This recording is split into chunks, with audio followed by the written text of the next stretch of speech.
Welcome back to a little extra on the Alfa Romeo GTV. We have Rohan here with us today to collect it. As we're recording this, our big 50-minute video on this will be just going out. So we finished recording yesterday and it was wet and grey and horrible. And you've got a hell of a day to collect it, so it's lovely out here today. So we wanted to just do a little video with the car outside and you can see it in the sun. And obviously take the opportunity to thank you, Rohan, for entrusting us with taking this project on and continuing it with you.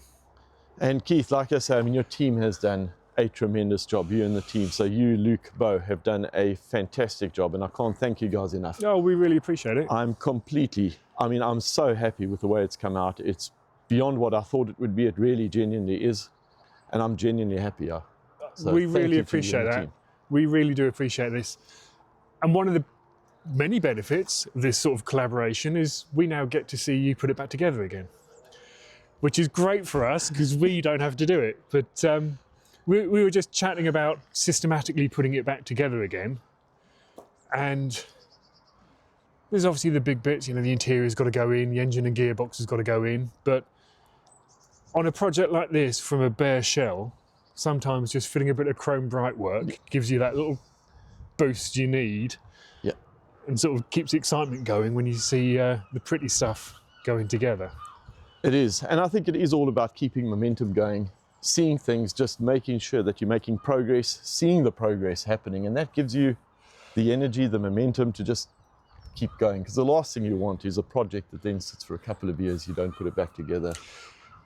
It's the little niceties that make struggling getting prop shaft bolts on and things like that all worthwhile.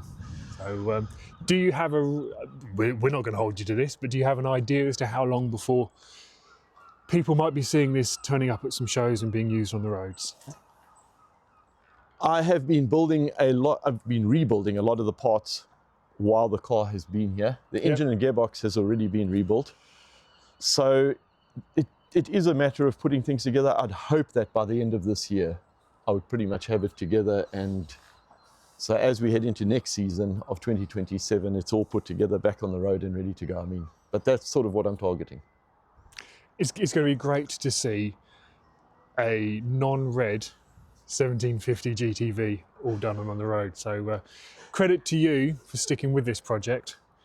And anyone that hasn't already watched it, ping over to RC Classic Garage. We'll put the links down below.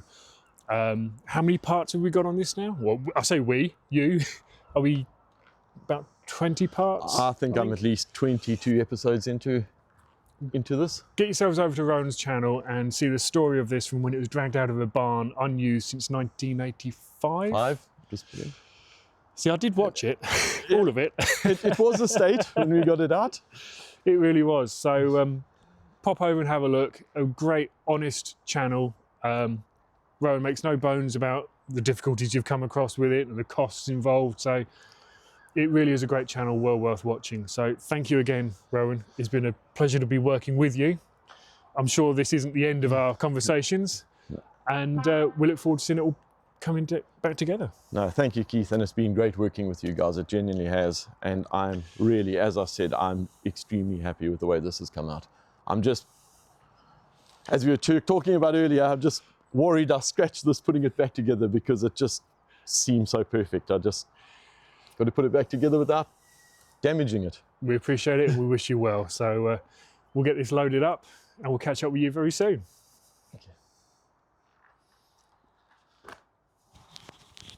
Perfect, good.